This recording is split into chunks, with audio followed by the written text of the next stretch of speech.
Berjumpa lagi dalam pembelajaran pendidikan agama Katolik dan budi pekerti.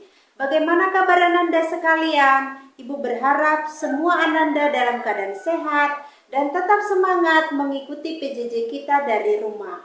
Sebelum kita mendalami materi kita hari ini, terlebih dahulu kita siapkan hati kita berdoa. Dalam nama Bapa dan Putra dan Roh Kudus, amin.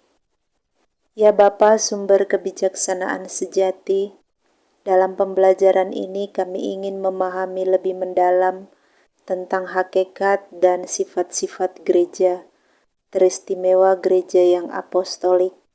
Kami mohon kepadamu, anugerahkanlah kepada kami hati dan budi yang suci, serta berilah semangat untuk mengikuti dan ambil bagian dalam proses pembelajaran ini, agar kami dapat memahami keapostolikan gerejamu di bumi ini.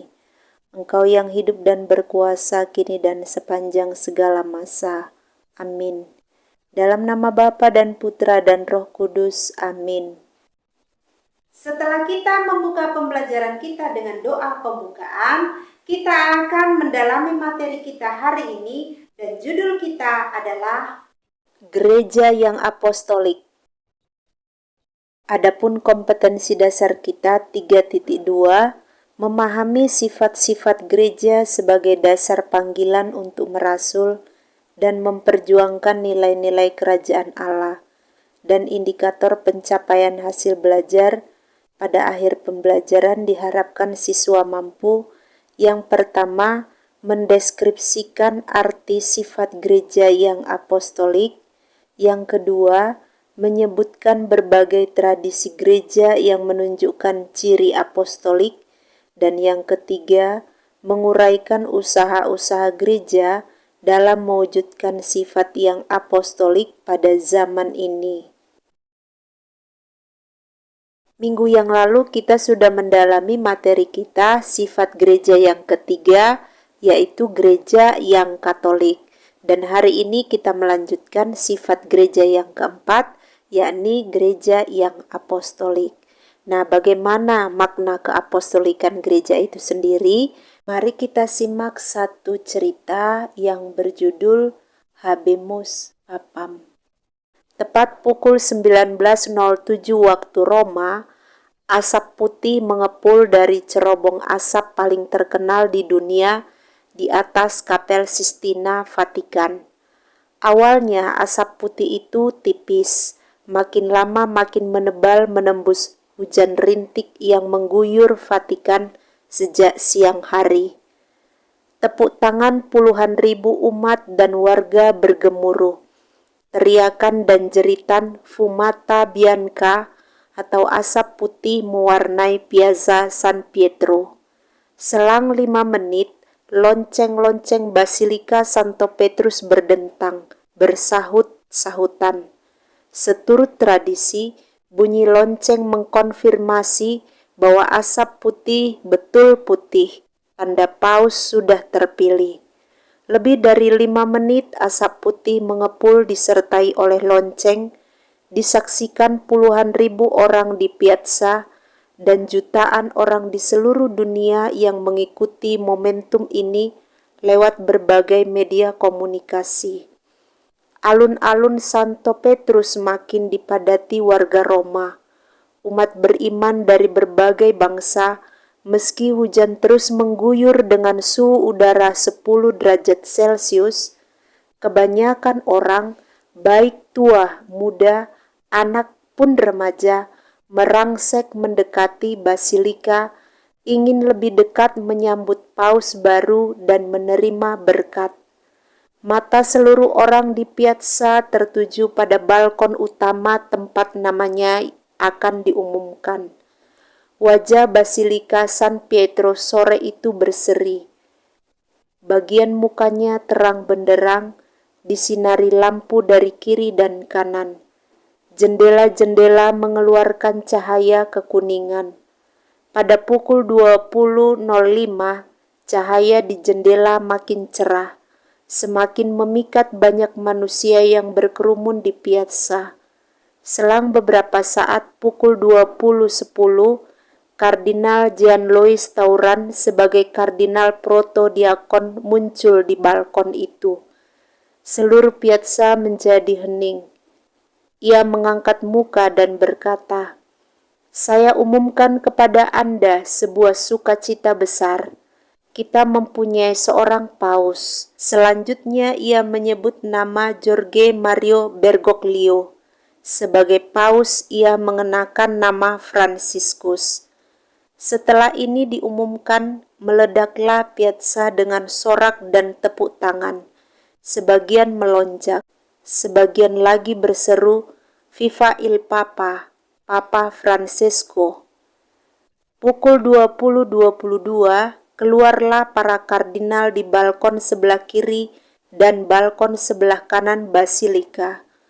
Paus Franciscus muncul, berjubah putih dan mengenakan solideo putih. Ia berdiri, diam, menatap umatnya.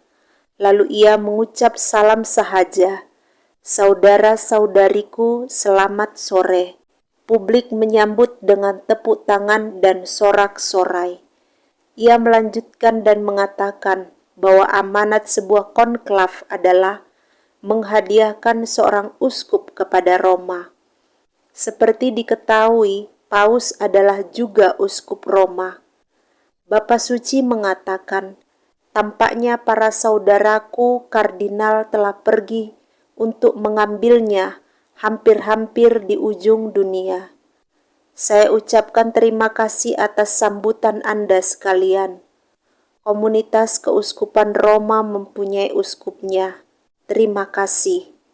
Paus yang dikenal bersahabat dengan orang kecil ini menuturkan, "Uskup Roma dan umat berjalan bersama-sama. Peziarahan ini merupakan peziarahan persaudaraan, kasih dan saling percaya." Ia pun mengajak untuk berdoa bagi dunia supaya menjadi sebuah persaudaraan agung. Dalam sambutan pertama dan spontan itu, Paus Franciscus juga mengajak umat untuk berdoa bagi Uskup Emeritus Roma, Benediktus ke-16, agar Tuhan memberkatinya dan Bunda Maria menjaganya. Hari makin gelap, malam sudah turun, tetapi tidak di Vatikan, terutama di Piazza San Pietro. Terang dan sorak kegirangan terus berlangsung. Mereka sedang menantikan sebuah hal istimewa yang ditunggu-tunggu, berkat Urbi et Orbi bagi kota Roma dan dunia. Sebelum memberikan berkatnya, Bapa Suci meminta umat yang hadir untuk mendoakan dirinya. 1 menit hening, dan pada pukul 20.25, Paus Franciscus melimpahkan berkatnya. Ananda sekalian, setelah kita menyimak cerita yang berjudul Habemus Papam, apa pesan dan kesanmu terhadap cerita itu? Kemudian, suksesi kepemimpinan seperti apakah yang digambarkan dalam kisah tersebut? Lalu, apa makna Paus sebagai uskup Roma? Kata Habemus Papam itu berasal dari bahasa Latin. Secara harafiah, Habemus Papam itu berarti kita memiliki paus. Habemus Papam itu adalah sebuah pengumuman yang dikeluarkan oleh Kardinal Protodiakon tentang hasil pemilihan paus dalam konklav. Nah, pengumuman ini diberikan dari atas balkon di gereja Santo Petrus di Vatikan.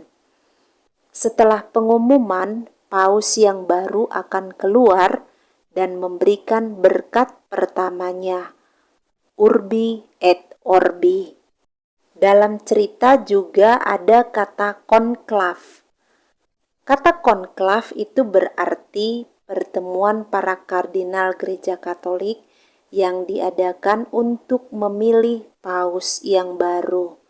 Tapi kata konklav itu juga berarti ruang tempat para kardinal bersidang untuk memilih paus yang baru. Kata konklav sendiri itu berasal dari kata Latin, dari kata cum, artinya bersama, atau dengan ditambah dengan kata clavis, yang artinya adalah kunci.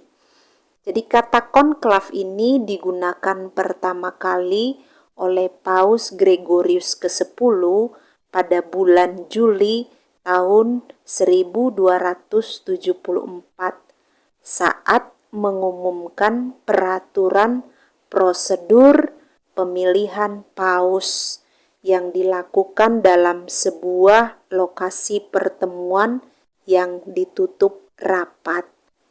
Nah, konklav sendiri itu biasanya diadakan di Kapel Sistina, Vatikan. Kristus mendirikan gereja dan mempercayakan otoritasnya kepada para rasulnya sebagai para uskup yang pertama. Kristus mempercayakan otoritas khusus kepada Santo Petrus selaku paus pertama dan uskup Roma untuk bertindak sebagai vikarisnya atau wakilnya di dunia.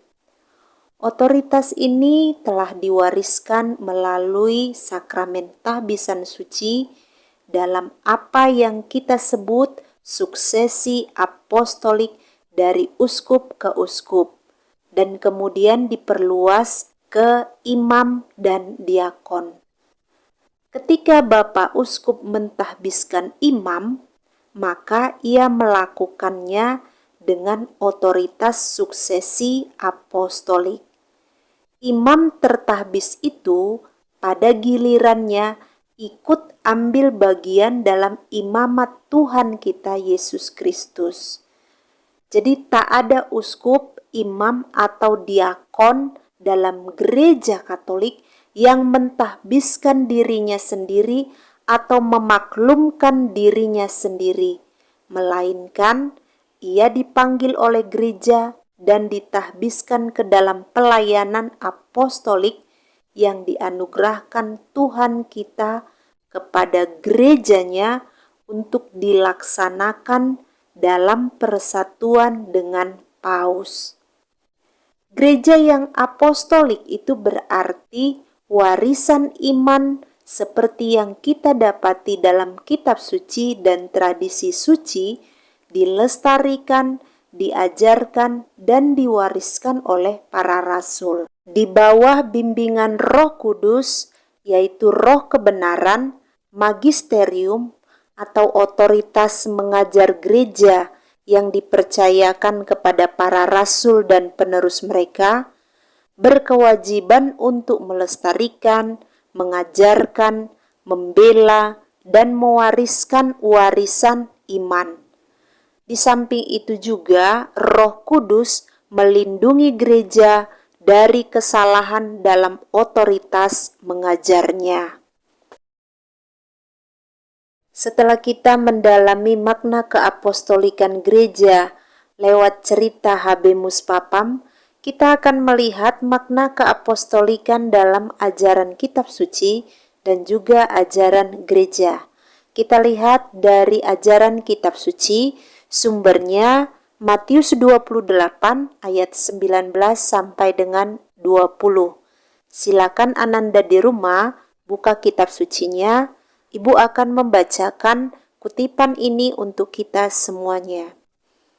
Karena itu pergilah, jadikanlah semua bangsa muridku, dan baptislah mereka dalam nama Bapa dan Anak dan Roh Kudus, dan ajarlah mereka melakukan segala sesuatu yang telah kuperintahkan kepadamu. Dan ketahuilah, aku menyertai kamu senantiasa sampai kepada akhir zaman.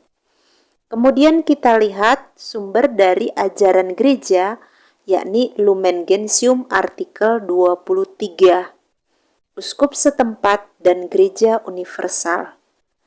Persatuan kolegial nampak juga dalam hubungan timbal balik antara masing-masing uskup dan gereja-gereja khusus serta gereja semesta. Imam Agung di Roma sebagai pengganti Petrus menjadi asas dan dasar yang kekal dan kelihatan bagi kesatuan para uskup maupun segenap kaum beriman. Sedangkan masing-masing uskup menjadi asas dan dasar kelihatan bagi kesatuan dalam gereja khususnya yang terbentuk menurut citra gereja semesta. Gereja Katolik yang satu dan tunggal berada dalam gereja-gereja khusus dan terhimpun daripadanya. Maka dari itu, masing-masing uskup mewakili gerejanya sendiri, sedangkan semua uskup bersama paus mewakili seluruh gereja dalam ikatan damai, cinta kasih, dan kesatuan. Masing-masing uskup yang mengetuai gereja khusus menjalankan kepemimpinan pastoralnya terhadap umat Allah yang dipercayakan kepadanya, bukan terhadap gereja-gereja lain atau gereja semesta, tetapi sebagai anggota dewan para uskup dan pengganti para rasul yang sah, mereka masing-masing atas penetapan dan perintah Kristus wajib menaruh perhatian terhadap seluruh gereja. Meskipun perhatian itu tidak diwujudkan melalui tindakan menurut wewenang hukumnya, namun sangat bermanfaat bagi seluruh gereja. Sebab semua uskup wajib memajukan dan melindungi kesatuan iman dan tata tertib yang berlaku umum bagi segenap gereja, mendidik umat beriman untuk mencintai seluruh tubuh Kristus yang mistik, terutama para anggotanya yang miskin serta bersedih hati, dan mereka yang menanggung penganiayaan demi kebenaran. Matius 5 ayat 10. Akhirnya memajukan segala kegiatan yang umum bagi seluruh gereja, terutama agar supaya iman berkembang dan cahaya kebenaran yang penuh terbit bagi semua orang. Memang sudah pastilah bahwa bila mereka membimbing dengan baik gereja mereka sendiri sebagai bagian gereja semesta, mereka memberi sumbangan yang nyata bagi kesejahteraan seluruh tubuh mistik yang merupakan badan gereja-gereja itu. Penyelenggaraan pewartaan Injil di seluruh dunia merupakan kewajiban badan para gembala yang kesemuanya bersama-sama menerima perintah Kristus dan dengan demikian juga mendapat tugas bersama seperti telah ditegaskan oleh Paus Celestinus kepada para bapa konsili di Efesus. Maka masing-masing uskup melaksanakan tugas mereka sendiri, wajib ikut serta dalam kerjasama antara mereka sendiri dan dengan pengganti Petrus yang secara istimewa diserahi tugas menyiarkan iman Kristiani. Untuk daerah-daerah misi, sedapat mungkin mereka wajib menyediakan pekerja-pekerja panenan maupun bantuan-bantuan rohani dan jasmani, bukan hanya langsung dari mereka sendiri, melainkan juga dengan membangkitkan semangat kerjasama yang berkobar di antara umat beriman. Akhirnya hendaklah para uskup dalam persekutuan semesta cinta kasih dengan sukarela memberi bantuan persaudaraan kepada gereja-gereja lain, terutama yang lebih dekat dan miskin menurut teladan mulia gereja kuno. Terjadilah berkat penyelenggaraan ilahi bahwa pelbagai gereja yang didirikan di pelbagai tempat oleh para rasul serta para pengganti mereka sesudah waktu tertentu bergabung menjadi berbagai kelompok yang tersusun secara organis dengan tetap mempertahankan kesatuan iman serta susunan satu-satunya yang berasal dari Allah bagi seluruh gereja. Kelompok-kelompok itu mempunyai tata tertib sendiri, tata cara liturgi mereka sendiri, dan warisan teologis serta rohani mereka sendiri. Di antaranya ada beberapa, khususnya gereja-gereja patriarkat kuno yang ibarat ibu dalam iman, melahirkan gereja-gereja lain sebagai anak-anaknya. Gereja-gereja kuno itu sampai sekarang tetap berhubungan dengan gereja-gereja cabang mereka karena ikatan cinta kasih yang lebih erat dalam hidup sakramental dan saling menghormati hak-hak serta kewajiban mereka. Keanekaragaman gereja-gereja setempat yang menuju kesatuan itu dengan cemerlang memperlihatkan sifat Katolik gereja yang tak terbagi. Begitu pula konferensi-konferensi uskup sekarang ini dapat memberi sumbangan bermacam-macam yang berfaedah supaya semangat kolegial mencapai penerapannya yang konkret. Ananda sekalian, setelah kita membaca dari kutipan kitab suci dan juga ajaran gereja Lumen Gentium artikel 23, apa isi pesan teks kitab suci Matius 28 ayat 19 sampai dengan 20? Lalu, apa yang dimaksudkan dengan keapostolikan gereja dalam teks kitab suci tersebut? Selanjutnya, apa isi dokumen gereja Lumen Gentium artikel 23? Kemudian, apa yang dimaksudkan dengan keapostolikan gereja? Lalu, apa pendapatmu tentang keapostolikan gereja dewasa ini? Yesus mengutus para rasul dengan bersabda, "Pergilah, ajarilah semua bangsa, dan baptislah mereka atas nama Bapa dan Putra dan Roh Kudus, dan ajarlah mereka menaati segala sesuatu yang telah kuperintahkan kepadamu." Ini kita bisa baca kembali dari Matius 28 ayat 19 sampai dengan 20. Maka perintah resmi Kristus untuk mewartakan kebenaran yang menyelamatkan itu oleh gereja diterima dari para rasul dan harus dilaksanakan sampai ke ujung bumi.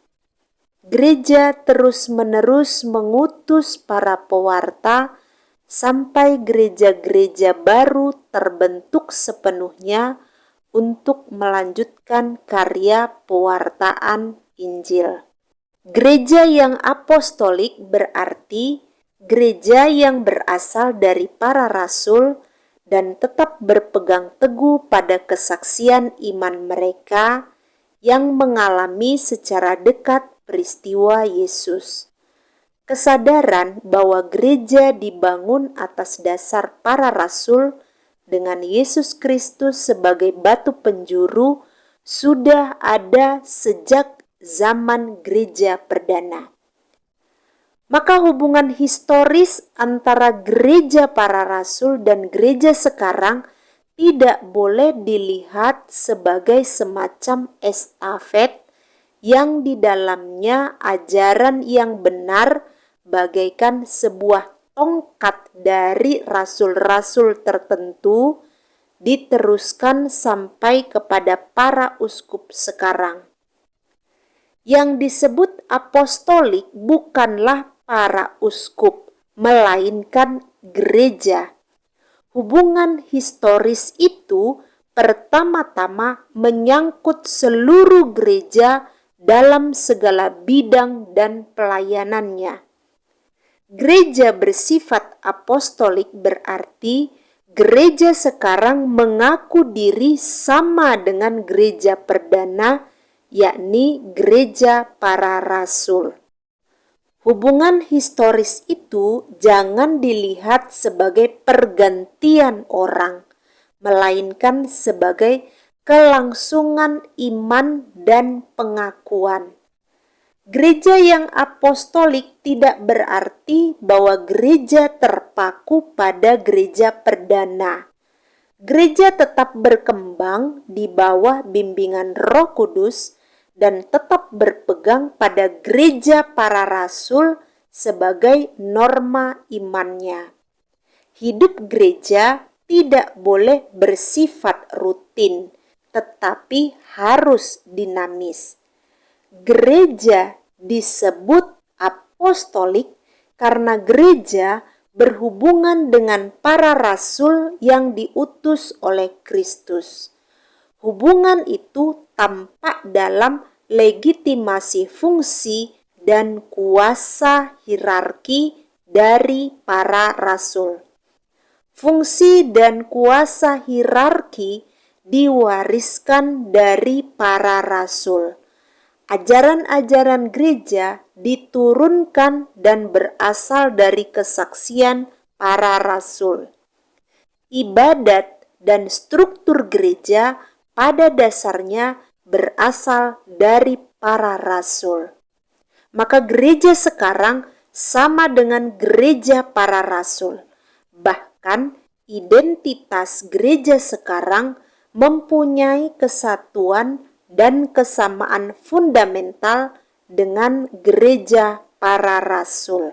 Lalu bagaimana usaha kita untuk mewujudkan keapostolikan gereja Katolik itu sendiri?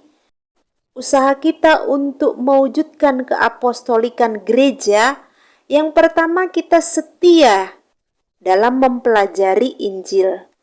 Karena Injil merupakan iman gereja para rasul. Yang kedua, menafsirkan dan mengevaluasi situasi konkret kita dengan iman gereja para rasul. Kemudian yang ketiga, setia dan loyal kepada hierarki sebagai pengganti para rasul.